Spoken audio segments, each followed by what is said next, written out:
And Bonds hits one high. Hits it deep. It is out of here. This is caught. Diggs. Sideline. Touchdown. Unbelievable. Bryant for the win. Bang. Watch out. He's got getting away from the top speed.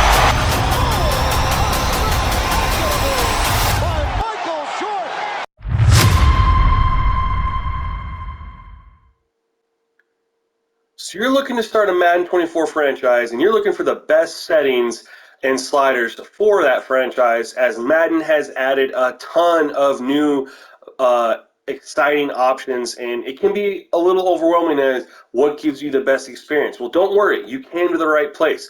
Welcome to the Sim Gaming Network, where it's all sim all the time. And if you are a returning subscriber, I appreciate you checking out this video. Thank you so much for being part of the SGN family. It means a lot. If you are new to the channel, man, please subscribe to the channel, like the video. It really helps me out. I'm trying hard to get to 10K, and every subscription helps me get there. It's free. Just click that big red button. And on top of that, I got a lot of Madden 24 content already released, as well as a ton planned that you are going to appreciate if you're watching this video, including best gameplay sliders, how to edit quarterbacks that play realistically, best trade sliders and settings, and why they are that, and a ton more things set to come out. So make sure, if you are new to the channel, man, please subscribe and like the video. Now let's go ahead and we're going to do a quick run through of all the franchise sliders and settings. And I'm not going to go too in depth. You just need to trust me on this. If you do have questions about that, about something particular that I did not address, just ask it in the comment section below, and I'll answer it for you, or join the Discord and ask it there, and I'll try to do a better job of answering any questions I don't ask here. Play call cooldown, that's the first one. The reason I have it set the way it's set is you have 500 plays offensively. You don't need to be able to run the same exact play from the same formation more than twice in a game when you're running 60 plays, 65 plays. It's just that simple. Defensively, you don't have as many plays, so you get to run it a few more times. Dynamic momentum home field advantage is more of a gameplay thing, but I also recommend turning it off because it's broken, it's arcadish, and it just makes the gameplay trash. But this one's really up to you. All these team settings need to be on manual. Like, it's franchise. You should be controlling all this stuff. Progressing players, turn it off. Players don't just randomly progress from week to week. It's typically after stages, and I've boiled it down to 3 stages that you can go ahead and apply your attribute upgrades to players. Number 1 is after the preseason. They've done mini camps, they've done training camp, they've done preseason games, they've collected a bunch of progress, and you can go ahead before week 1 and progress your players who've earned the attributes after training camp. Next, middle of the season. At that point, they've played enough games so you can see, hey, they've definitely made some growth here. They've gotten better, and that's when you can go ahead and do the attribute upgrade there. So week 8 or week 9, it's kind of up to you, and it's a 17-game season. And then the last time you can go ahead and upgrade your players is after the Super Bowl, as they've played the final part of their season in playoffs, potentially, if you are a playoff team. But those are the 3 times a year that you can progress your players. Do not have it turned on where you're upgrading them every other week. It's just not realistic and not how things work in real life. Talents, however, that's a personal preference. I like to just let the CPU do it on their own, but if you want to, you can go ahead and control that. No big deal. Some of this stuff is pretty obvious, like trade deadline on, trade type enabled, all. Trade difficulty is very hard. If you want a further explanation on this, I did make a video specifically on this and why. I showcased a lot of things. That is going to be linked at the end of the video. Make sure you check that out. I'm not going to go into any more detail here. Free agent motivation impact. High is the sweet spot. This is going to mean that it's going to be harder to sign players who you don't meet what they want, but not to the point where also if you have a lot of the requirements that a player wants, that you're just guaranteed to sign them. So this is a real sweet spot, high. Just leave it there.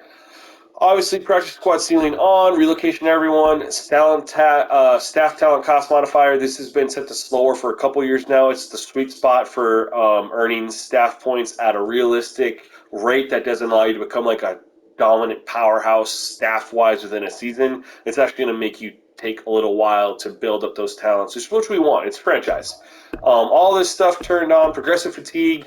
Definitely turn this off, man. This just is just asking for problems, because although progressive fatigue, yes, is a real life thing, it's also able to get managed in real life by snap counts, right? We don't have that ability in Madden because auto subs are broken. Yeah, we have to go to extremes to try to get them to work. But part of that extreme is jacking up the fatigue. I'm telling you right now, if you turn progressive fatigue on and you have your players that play all these snaps, or you turn up fatigue, you're going to go into games at the end of the season where players are disappearing at halftime, at the end of the first quarter. Hell, they might not even play. Their fatigue might be so low, it might be in the 80s, and they might even get on the field even though they're not hurt. So I'm just telling you, until they give us a real way to monitor snap counts in games for running backs to be around 20 to 22 snap carries, and their backup to get the rest, and to limit the amount of times your quarterback throws it maybe on a season, not obviously game to game. Obviously, we know that there's a lot of times that they have pass rushers who get held to a certain snap count so that they're fresh at the end of the game for pass rush. Things like that. Until we get that, you have to go off on progressive fatigue. Everything else here is turned on. Right here, we're going to go 3, 5, and unlimited. This is just to make sure that in stage 1 and stage 2, you're not able to just go in there and bully the CPU and go ahead and sign all the better players because you can make them so many offers. This is going to allow the CPU to be competitive in the free agent market as well. So 3, 5, and then unlimited on stage 3. Everything else here, we're just going to go on. Breakout scenarios, quickly turn them off. It's completely unrealistic for a running back to get a dev trade upgrade because they got 150 yards 150 yards rushing and 2 touchdowns in a specific game. Typically, you'd want to look at like how they perform for the season to say, hey, you get a better, a dev upgrade. Unfortunately, Madden doesn't see it that way. Turn off breakout scenarios, but don't worry, your players, even with breakout scenarios turned off, will still be able to get dev trait upgrades. It just happens naturally. It's just not up to you when they happen, when those scenarios pop off, that also dictate how you try to play that game specifically, and is just completely non-realistic. So keep those turned off. Everything else here, we're going to go down the line. On default, superstar abilities, I turn them off, but as far as a franchise settings aspect, it doesn't affect anything, because even if you turn them off, players are still going to have the dev trait of star, superstar, normal, or X factor, which is just simply going to affect their XP rate that they earn for getting better. So this is like a personal preference. I recommend turning them off for your gameplay, but that's up to you. Player overall cut restrictions 85. I understand that really good players get cut in real life, like Dalvin Cook and Zeke Elliott got cut this year. However, when they got cut was in a different part of the calendar year for the NFL, which matters as far as how it affects your cap and your roster and things like that versus a training camp preseason cut. So because Madden doesn't have that in the franchise yet, we're going to have this at 85, and obviously we don't want the CPU filling our roster. Next is XP. Actually, we're going to talk about draft class first. Let's go over here. We're going to talk about the draft class strength. And the cool thing about draft class strength is this can be whatever you want it to be. Now, to make sure that it's not whatever you want it to be to the point where you take advantage of this, I went ahead and I made a wheel spin that is linked in the description below. You click on that link. It takes you to the wheel that I created.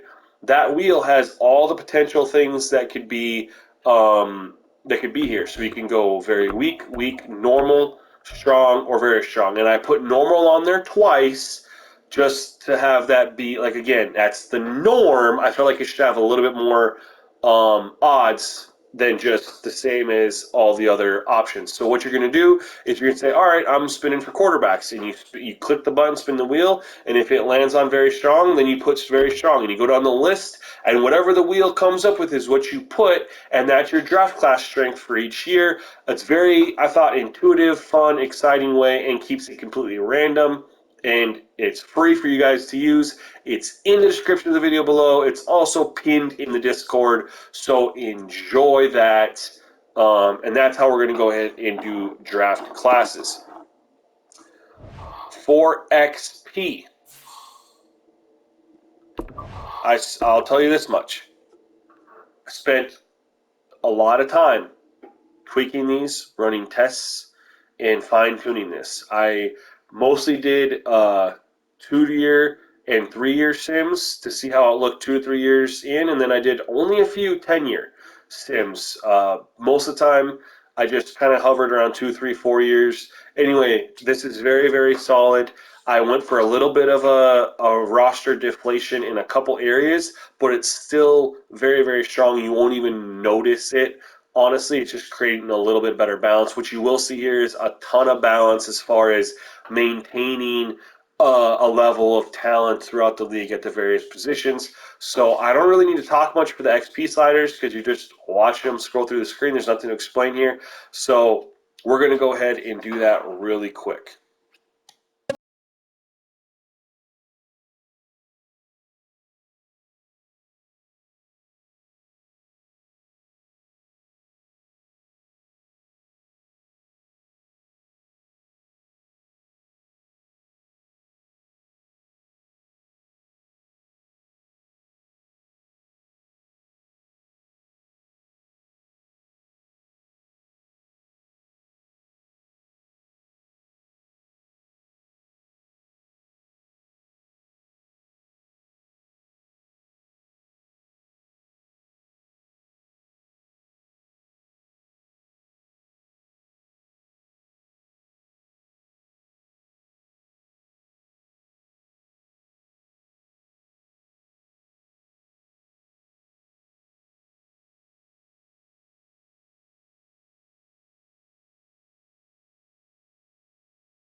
All right. Hopefully you got all those XP sliders. If not, just pause the video. Just go back through, watch it again, pause the video whenever you need to, and get everything to input it. All right, guys.